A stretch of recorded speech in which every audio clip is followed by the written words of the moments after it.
So beginning with chapter 13 here, and really this is going to highlight the really what is at the core, at the cause, or at least the very outbreak of the Civil War, and that is westward expansion, but not only westward expansion, specifically the relationship between westward expansion and slavery, and how this ignites a debate between the northern and southern parts of the nation in a way that eventually leads to, of course, the Civil War.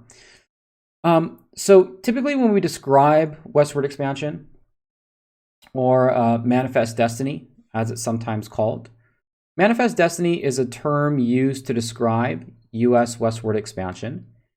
It's a little bit difficult to define, but it's sort of best illustrated by this image here.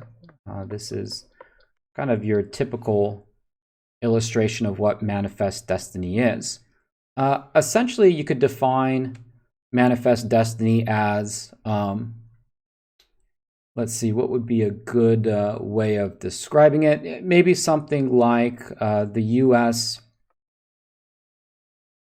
desire, but it's not even really a desire, to spread.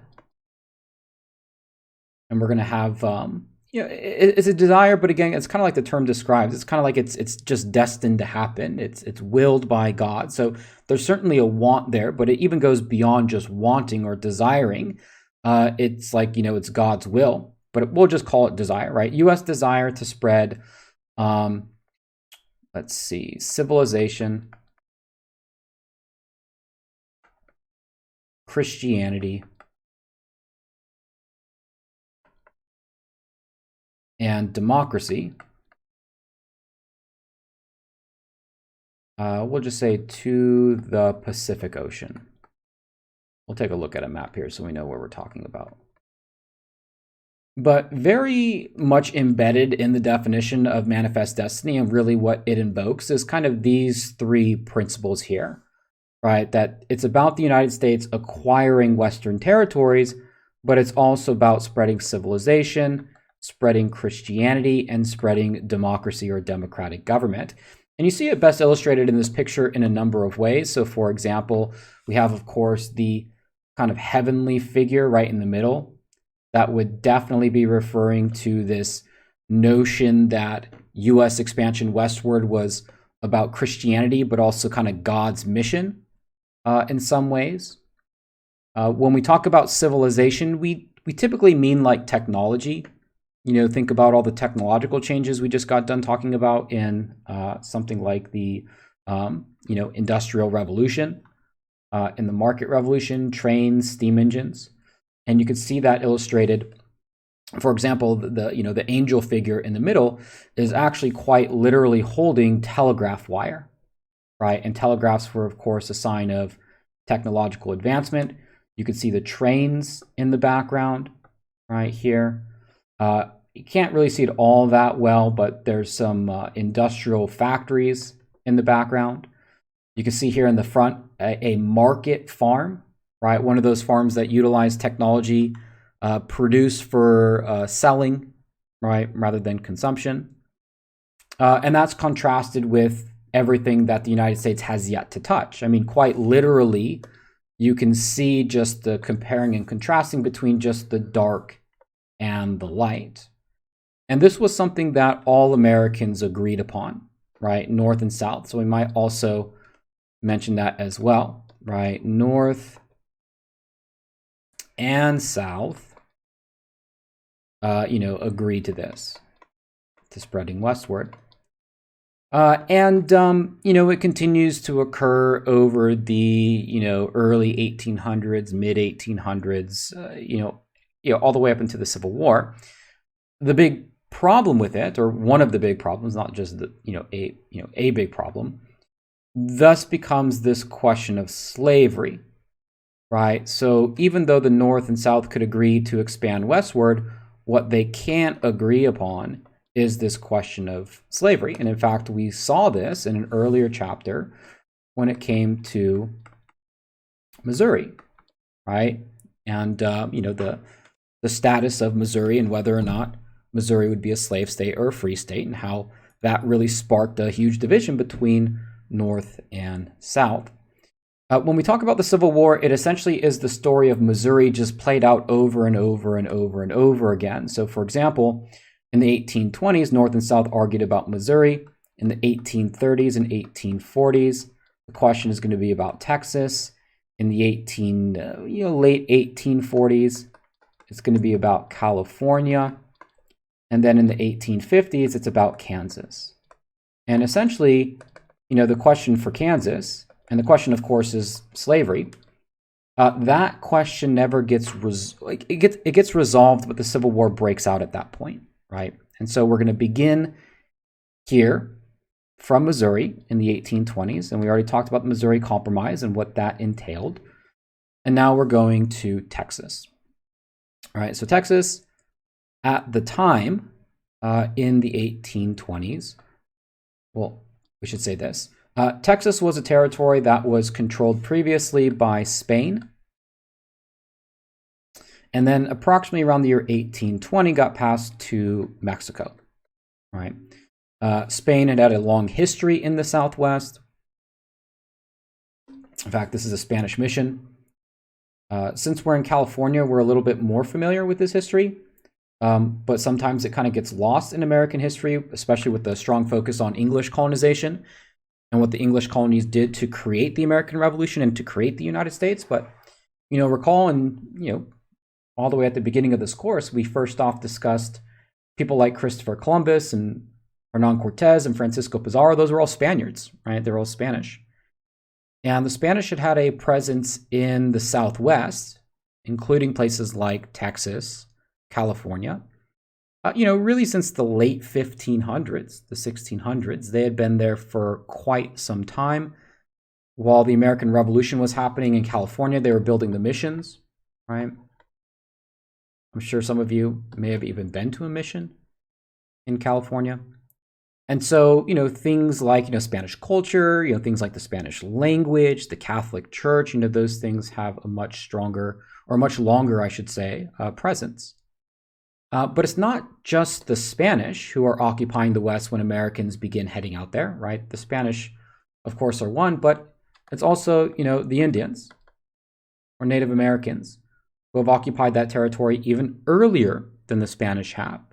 So it's not that this westward territory is completely opened or abandoned. There's certainly a presence, although it may be sparse, in that particular area. So Americans begin moving into Texas the 1830s through about the 1840s, right? Especially in very, very high numbers. Stephen F. Austin, he is a U.S. We'll just call him a U.S. businessman. And he approaches Santa Anna, or General Santa Anna. We'll put a general next to his name. Santa Anna, for all practical purposes, is the military dictator of Mexico. Right? He's in charge of the Mexican military. At times, he is just the sole dictator of that country. And what Mexico has is somewhat of a problem, right? They have a problem with the number of Americans moving to Texas. And in fact, we're going to use a different term. Instead of Americans, we're going to use this term Anglo, right? Anglos. Anglo means essentially, it's a cultural distinction. It means primarily the language that Anglo speak is English, and they tend to be Protestant. And of course, this is really different from the way that most people who occupy, well, at a time, I should say, most people who occupy Texas, who tend to be more Spanish speakers in terms of language and tend to be more Catholic in terms of religion.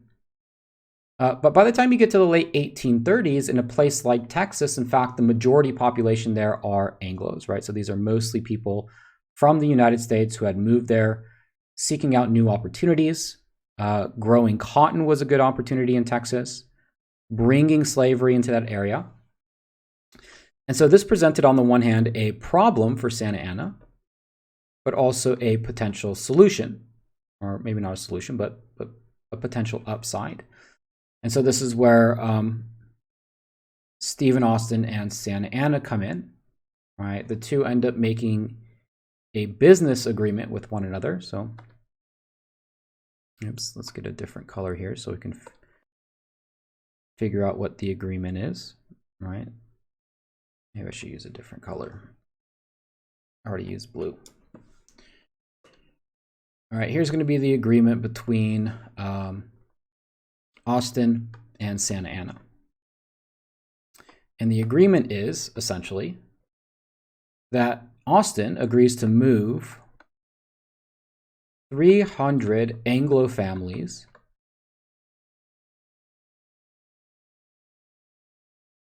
to Mexican Texas. All right, that is the agreement. Why does Santa Anna agree to move more families into Texas? Well, Texas at the time is not a very economically productive area in Mexico. And the idea is that by moving more families there, they'll bring, farming with them. They'll turn Texas into something productive economically. They'll become taxpayers. And ultimately, Texas will contribute to the overall Mexican economy. Right, that's the agreement. There are some conditions to it. Namely, one of the conditions is that there are to be no slaves brought into Texas. Mexico being a country that abolished slavery in the 1820s when they became independent. There are also agreements that anybody who moves there must give up American citizenship, become a Mexican citizen. They have to adopt the Catholic Church. In other words, they have to assimilate into Mexican society. The agreement is made. More and more and more families end up pouring into Texas, but certain restrictions or certain conditions, like not bringing in any slaves, conditions to become Catholic, conditions to become Mexican citizens, a lot of those end up not getting followed, right? And so then you have kind of this separate demographic group in Texas, right? But again, Texas is part of Mexico at the time, that don't really want to be part of Mexico as a country.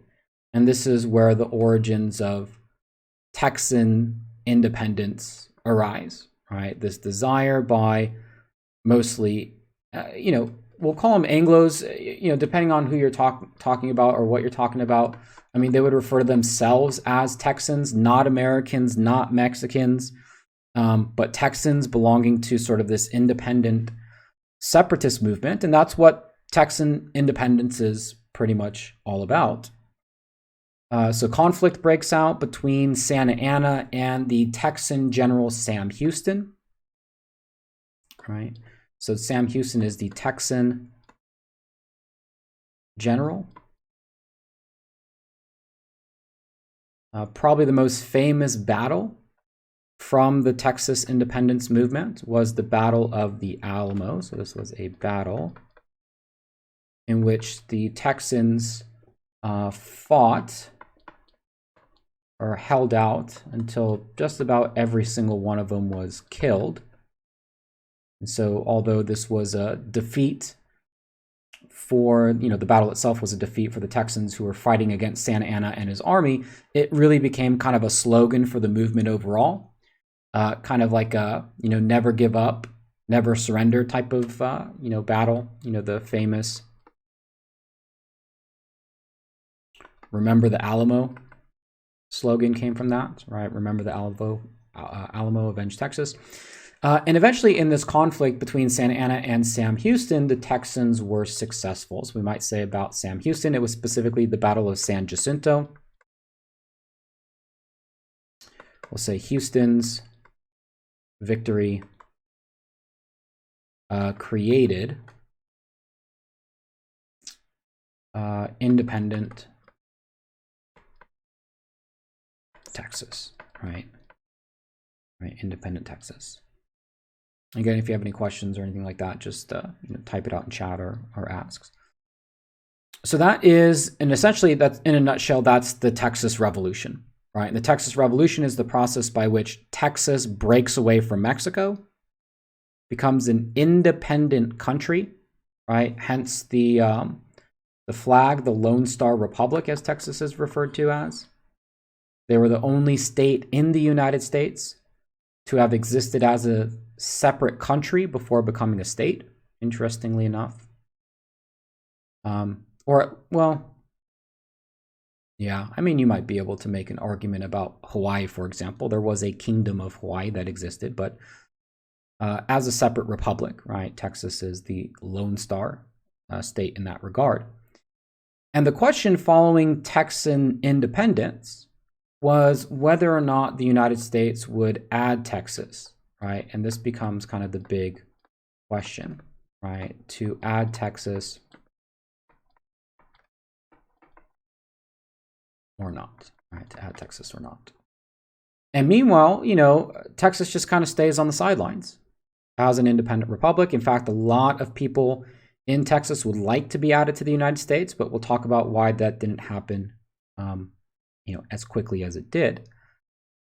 Meanwhile, other territories are being added to the United States. Oregon is added to the U.S. via treaty with Great Britain. That's what the GB stands for. All right, so the British, who had previously claimed territory in Canada, the United States successfully negotiated a treaty with the British to acquire Oregon. And whether it was Texas or Oregon or Santa Fe or California, whatever it was, people were really on the move in the 1820s and 1830s. Part of it was due to the transportation improvements. You could get maybe not by train, but you could get pretty far, whether you're traveling via steamship or steamboat, traveling by train. But once you got to about Missouri, then it was a matter of using covered wagon. Both the Oregon Trail and the Santa Fe Trail, these were paths, right, or trails. We'll say paths people took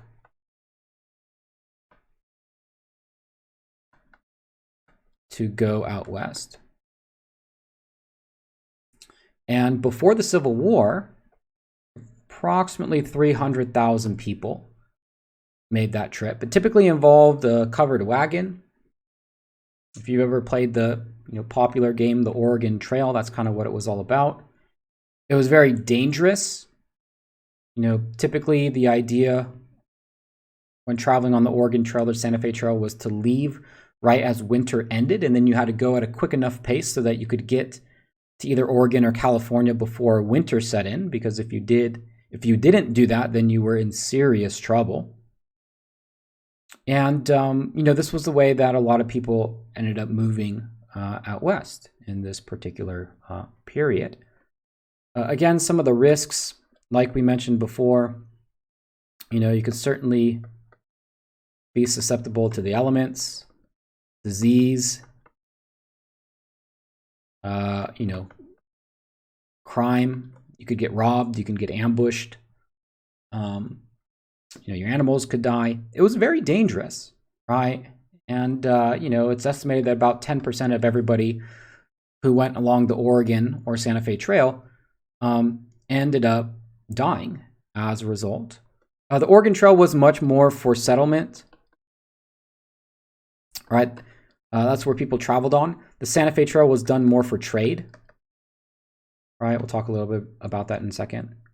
But both brought people out west.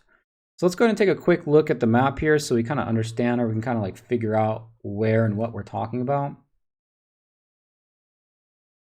So when we talk about the West, it's kind of a changing goalpost situation. So before, when we meant West, we meant everything west of the Appalachian Mountains. And that's specifically when referring to the colonial period. But for the most part, we're really looking beyond the Mississippi River, right? So this is the Mississippi. right? Anything that is to the west of the Mississippi River, this way would be west. Okay? That's mainly where we're referring to.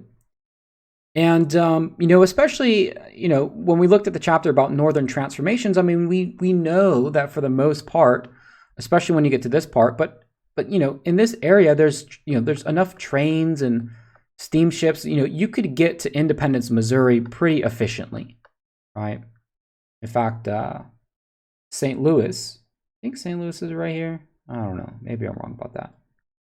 But the big monument in St. Louis, if you're familiar with it, is a giant arch, right? And what that giant arch is supposed to represent is that Missouri, in a lot of ways, is the gateway to the West, right? So it's like once you go through that arch, then you're going into the frontier, you're going into the West. And, people would leave, like I mentioned before, from Missouri right as winter was ending, and would try and get as far and as fast as they could, either to Oregon up here or to California, right? Taking this trail here. This was territory that was previously explored by Lewis and Clark, so it was somewhat well known, but there were still lots and lots and lots of risks there. Again, if you didn't make it in time, you could get caught in the Sierra Nevada mountains here, and you could be in a very, very bad situation. There was an infamous tale of the Donner, I think it's Donner, the Donner Party. A party of people who were moving out west, didn't make it quite fast enough, got stuck in the Sierra Nevada mountains, and resorted to cannibalism in order to survive. A very infamous trial that occurred because the survivors who survived by eating people were put on trial for cannibalism. So that's some of the risks, right, that were involved there. Some of the other things that we talked about earlier, we talked about the Mormon migration, Nauvoo, Illinois. Here's the Mormon Trek, Brigham Young. All right, took the Mormons out to Salt Lake City, Utah. And again, for the most part, when Lewis and Clark had explored this area, in kind of like in the middle of the country, like from right here to about right here, this was referred to for a very long time as the Great American Desert. And that was the idea that, nobody really wanted to live there, nor was the soil of quality. Hence why Salt Lake was pretty much a remote area. But here's the Santa Fe Trail, and here's why it becomes a little bit more important here. This was mostly a trail that existed more for trade of goods, right, via covered wagon. No railroads coming out this way yet. Cattle drives were especially lucrative in this particular region. But what this connection did was it created a much stronger connection between Santa Fe, which at the time was located in Mexico. Looks like the specific date of this map is showing you in independent Texas. So you can see where Texas is. All right, here's Texas right here on the bottom. Texas being broke away. We'll get to this in a second. This is some disputed territory. But because Santa Fe had such close economic connections with the United States, in fact, I think Santa Fe is closer to Washington, D.C. than it is Mexico City, which is kind of hard to believe when you hear that, at firsthand. But it also left a very strong sort of American presence there. And the same could be said of, all the people who settled into Texas, right? Culturally, they had more in common.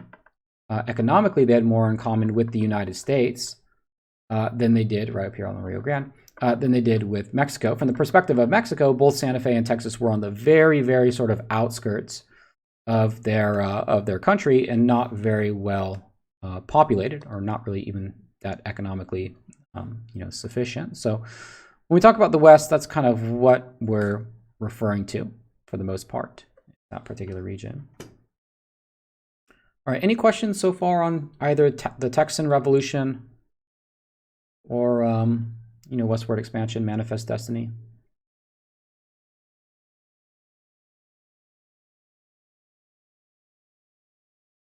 Okay.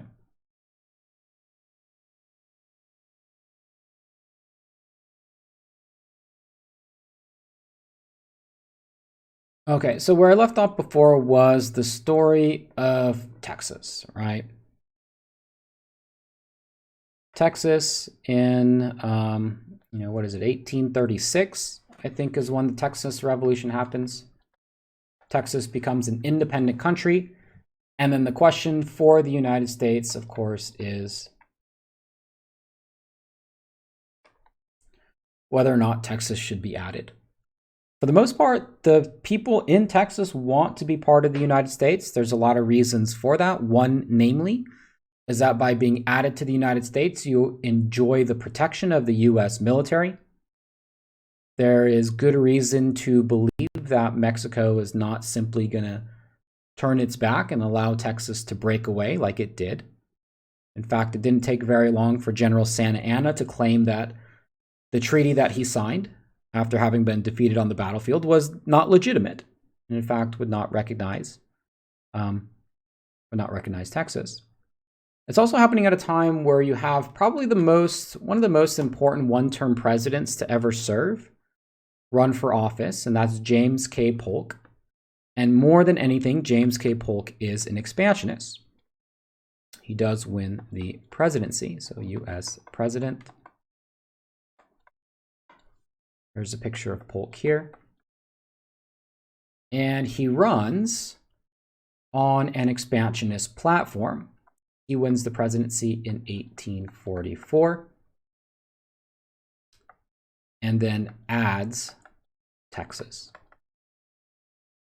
If you're wondering, Polk is also the president who is responsible for adding Oregon, right? So what was the reason why Texas was on the back burner, you might say, for so long? I mean, from 1836 to 1844, that's almost 10 years that Texas remained outside of the United States, or at least, outside the U.S. And if we think about American history, it's like, okay, when has there ever been an opportunity to annex more land, annex more territory that's been turned down by the United States? There's really not too many to think of, right? Even someone like Thomas Jefferson contradicted his own principles in order to make the Louisiana Purchase happen, right?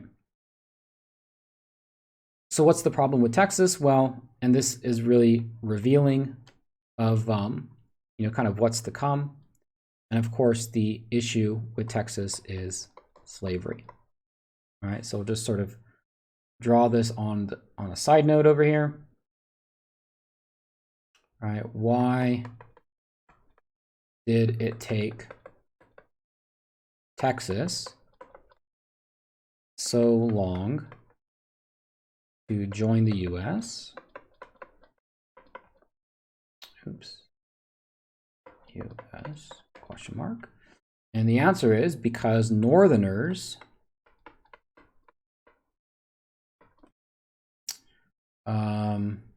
objected to Texas because Texas had slavery. Right, Texas had slavery. So here we see again kind of the fundamental question. And when Polk made it happen, when Polk annexed Texas, Texas became the largest slave state in the country. And Northerners, really tried to resist it as much as possible. But like we said before, when it came to westward expansion, that was something that Northerners, and Southerners could potentially agree upon. So it kind of gives you a little bit of an idea of just how important slavery is becoming to the national debate, and how much slavery just simply is important just as a national issue, right? It's growing in terms of importance because it stalled the annexation of Texas for, about 8 years or so.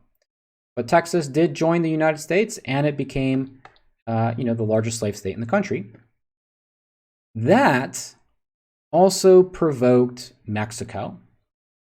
When Texas was added to the U.S., an existing boundary dispute between Texas, right, and Mexico now was the U.S. and Mexico. So if we go back to our map here of Texas, essentially we can see here that for the most part, this was the border that Mexico recognized.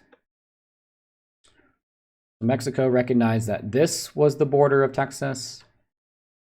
The United States and Texas recognized this as being the proper border, right? And so now you have a big problem. And what the boundary dispute is referring to is all this territory here, right? This is territory that the United States now, not Texas, the U.S. now, because Texas is part of the U.S., says belongs to them. That's territory that Mexico says it belongs to them, and thus is the root cause of the Mexican-American War. All right, the Mexican War is a war between U.S. and Mexico.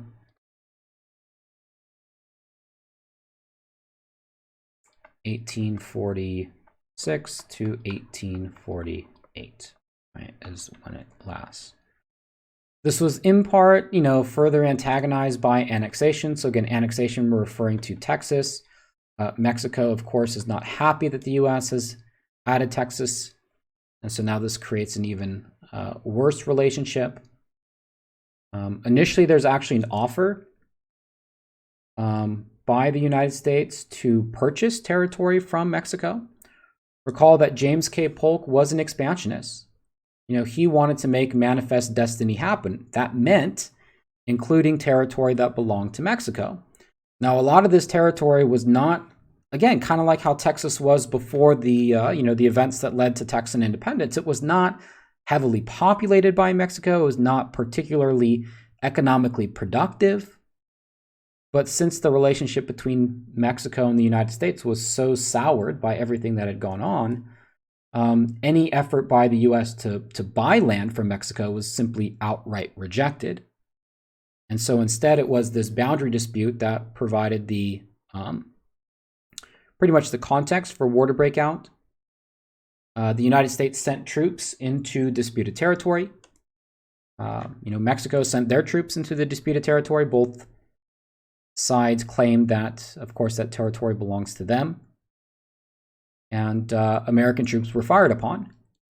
And that was used as the justification for war, right? So Polk's call for war against Mexico was American blood on American soil. And given that, it was very difficult for anybody who was maybe suspicious of this war or opposed this war to come out against it. And so with pretty good chunk of people in Congress voting yes for a declaration of war, that was made. During the course of the war, Zachary Taylor, he was a U.S. general,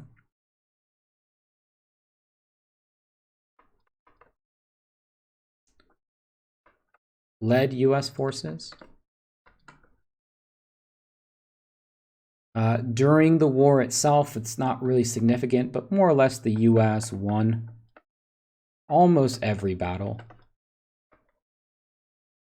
The United States was much more superior in terms of weapons, supplies, ammunition. The Mexican economy resembled, it was more like the economy of the southern United States than it was like the north. So in reference to like factories and mass production and steam engines and trains and steamships, the ability to produce guns and bullets in a factory as opposed to like making them with your hands, just kind of think about that difference. Generally gave the United States the upper hand in this. In fact, Zachary Taylor was so successful on the battlefield. You see a little piece of Mexican war propaganda right here, primary source. Became very popular. Zachary Taylor is kind of mentioned in the same breath as George Washington, Andrew Jackson, Ulysses Grant later on, because he turns that popularity into a political career. William Henry Harrison, That was another former general that turned president, Zachary Taylor himself as well. California is really what like the prized possession is here. We'll talk about California in a little bit, but California becomes part of, really what the U.S. wants to annex or add.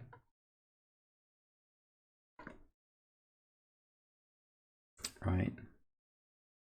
Again, part of Mexico, add here. Like we mentioned before, war is declared. Like we said, American blood on American soil. Winfield Scott, he's also a U.S. general. In fact, Polk was afraid that Taylor was becoming too popular and would challenge him for the presidency, or just feared his general political career. Winfield Scott ended up being the U.S. general to capture Mexico City.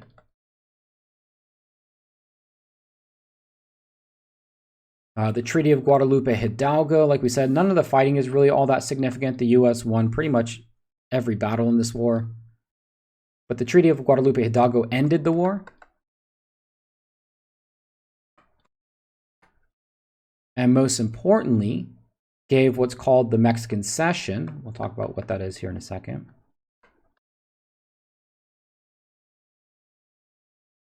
To the U.S.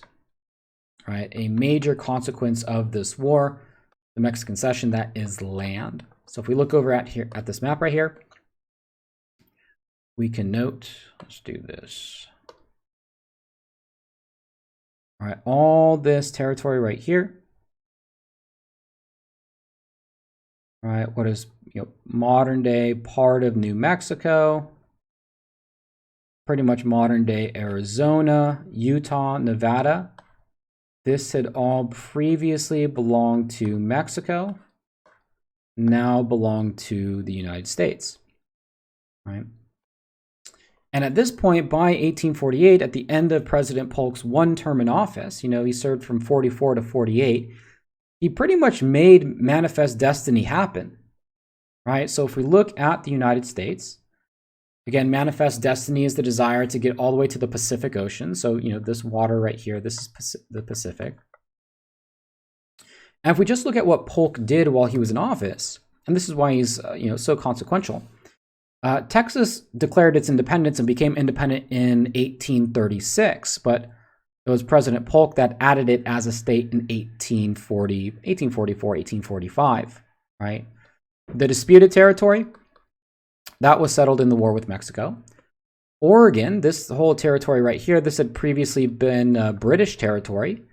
The United States signed a treaty with the British, added that to the U.S., and then the entire Mexican Cession. So by 1848, manifest destiny essentially was achieved, right? The U.S. could go from Atlantic to the Pacific, right? That was the idea.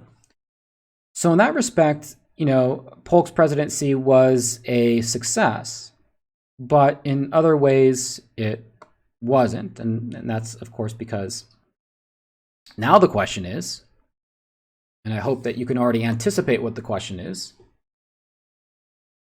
but it is about the Mexican Cession, right? In this area, the question is, what is the legality of slavery? Right? What are we going to do about slavery there? Like I said, first it was Missouri, then it was Texas. Now it's going to be this territory of the Mexican Cession. And every time this debate gets had, it further and further and further divides the northern and southern parts of the nation. A lot of Northerners came out in opposition of the Mexican-American War. This was a war in that Northerners understood it to be, or some Northerners did anyway, as a war for territory, a war of conquest, and ultimately a war of expanding slavery, right? Because of the profitability of cotton. The Mexican-American War was the first war in which most of the fighting actually took place outside the U.S. That had never really been the case before, or at least the war that the U.S. was involved in. It was the first war in which the U.S. occupied a foreign capital city. I hadn't really done that before. And in some ways, the Mexican-American War was an opportunity for a lot of later participants in the Civil War to kind of get their battlefield experience. There's a lot of people fighting in the Mexican-American War that end up being very, very important in the American Civil War. So there's other reasons as to why the war is important, but namely the most important question for us is this question of slavery. What's going to be the legality of slavery in that territory? Well, Northerners try to jump on this first and put forward the Wilmot Proviso. The Wilmot Proviso is a proviso provision that hopes to ban slavery in the Mexican Cession. And in fact, this is actually passed even before the war is over. It kind of gives you an idea of how confident the United States was in winning. But the hope is that Northerners are going to come out and say, look, before this war is even over, any territory that's acquired from Mexico in this war, we're going to try to preemptively ban slavery. The proviso is struck down twice, right? It fails. Can't pass the Senate. So the question about slavery is not resolved, right? In fact, it continues to go unresolved. There's some differing ideas and differing opinions on this. A very popular one is this idea of popular sovereignty. This is definitely a term that you want to be familiar with. Popular sovereignty seems like the miracle solution to this problem. Right? What's the problem? The problem is the country can't decide on whether or not slavery is going to be legal here. Northerners say, let's ban it. Southerners say, let's make it legal. Popular sovereignty is the plan to let the people in a territory vote on legality of slavery.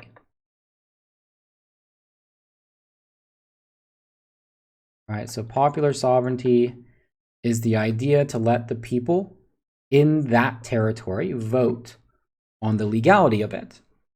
So in this case, it wouldn't be up to Congress. Again, Congress is made up of representatives from the states. It'd be people in this case, California, right? And if the people in California vote yes for slavery, then California would be a slave state or slave territory. If the people vote no on it, we could probably also add state here. All right, territory/state. And that's the idea, and it does a couple of things, and this is why it was seen as a miracle solution. Like, one, it's the democratic thing to do, right? It seems like a very American solution, right? Just let the people vote. What better than voting, right? Number two, it gets the problem out of Congress. Congress doesn't have to argue every single day, day and night, about slavery. Congress can focus on other things. And probably the most important reason why popular sovereignty was seen as a miracle solution was that both sides thought they could win. Those who opposed slavery were convinced that people would vote against it. People that were for slavery were convinced that people would vote for it. Right? So it's kind of like an easy out, so to speak. The two political parties at the time, the Democrats and the Whigs, have no position on slavery. We actually talked about this a little bit last chapter, right? That when it came to the Democrats and the Whigs, that both of those political parties consisted of members who lived in the North and lived in the South. And so anytime these individual parties would talk about something like slavery, Northerners said no, Southerners said yes, and that was regardless of political party. And so in this case, you could see how on certain issues, Northerners had more in common with each other, and Southerners had more in common with each other, despite the fact that they despite the fact that they belonged to different political groups. So these political parties were becoming more and more obsolete. Some people broke away and were part of the Free Soil Party. Again, this is a Free Soil Party, is an anti-slavery party.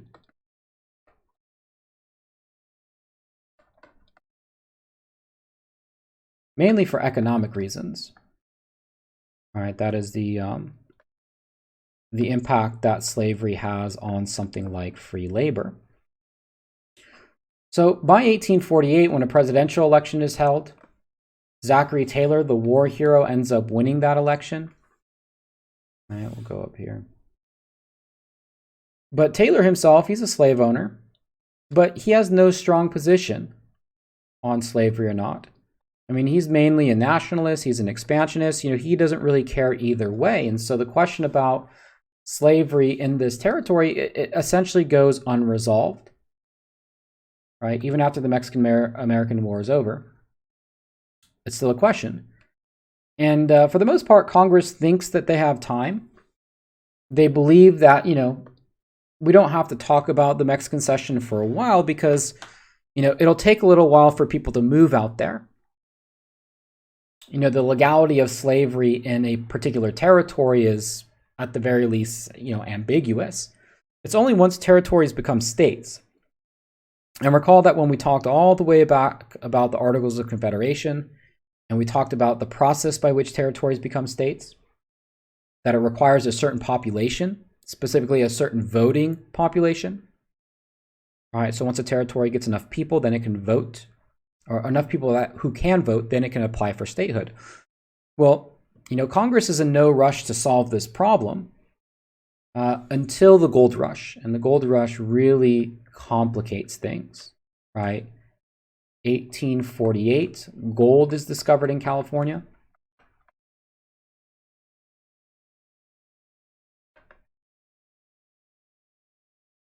And that really causes a mass migration. All right, once people hear, and it's proved that there's gold in California, and you can see some of it on this map here, the areas in which gold was discovered up in Northern California. Once it's proved, then people begin moving to California en masse, right? The 49ers, those are people who moved to California. They're called 1849ers because they moved there in the year 1849. Gold was discovered in 1848. It was proven. And then after that point, people flocked there. And it's really remarkable, the population of California from like 1840 to like 1850 or something like that, multiplied by like 300 times over, really rapid and remarkable population growth. And the most important consequences that this had, well, first of all, it wasn't just people from the US, but it was people from all over the world. So for example, a lot of people from China came to the United States. A lot of Chinese migrants, we'll say, settled in the Western US. People came from Latin America. People came from Europe. There were a lot of different demographic groups in the West, unlike kind of the rest of the United States. Large population of former Spaniards or former Mexicans, large populations of Native Americans, large populations of Chinese, a certain number of African Americans, although at this point relatively low in number, and then a lot of Anglos, English-speaking Protestants that are looking there, and they're all looking for the same thing, and that is to strike it rich. This does have an incredibly adverse effect on the Native American population. All right, so Native Americans, especially in California, were negatively affected by the gold rush. Not just the fact that, migrations brought things like, disease, which some populations had not been exposed to before, but really just some of the aggressive laws, the kind of gold rush, bachelor mentality, the kind of culture of violence that surrounded it, really didn't serve Native American communities very well, although they were still a significant demographic group in the region. But the point that I want to get about the gold rush and how it ties back into our narrative is this point here. Because with California, with the gold rush, what this means, right, is that California is ready to become a state. And that's the most significant thing about the gold rush, right? California is past due for statehood. And of course, now that California is ready to become a state, it can't wait on Congress to figure out whether or not slavery is legal, right? It's like, it's ready or not. People are moving to California en masse.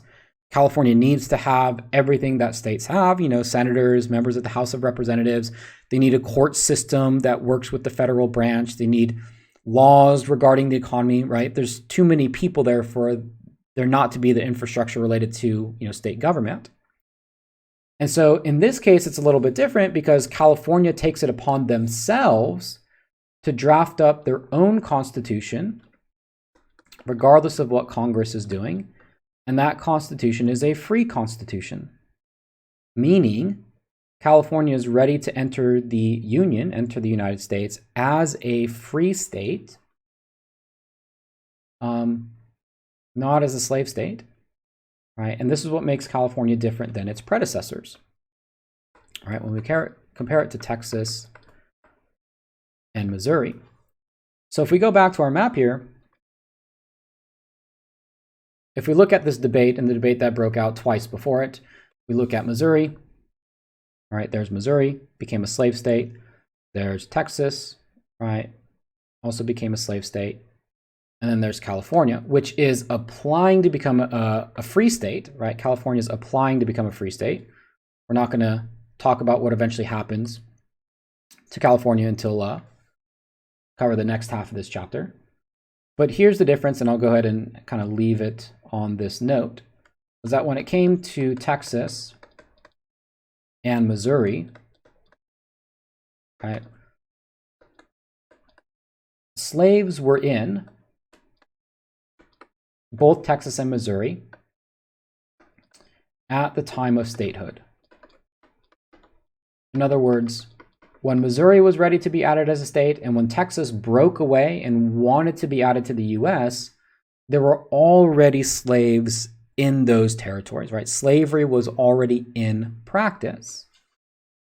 In the case of California, right, one, because it was way over here, due to the nature of what brought people to California, it wasn't land to grow cotton on. That's why most people moved to Missouri and most people moved to Texas.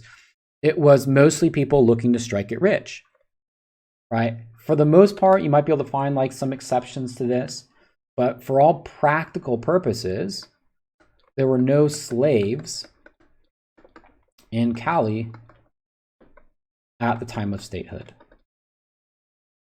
Again, you know, you might be able to point out something to me, you know, this one little exception or whatever, but, you know, for understanding, you know, why the westward expansion unfolded the way that it did, for all practical purposes,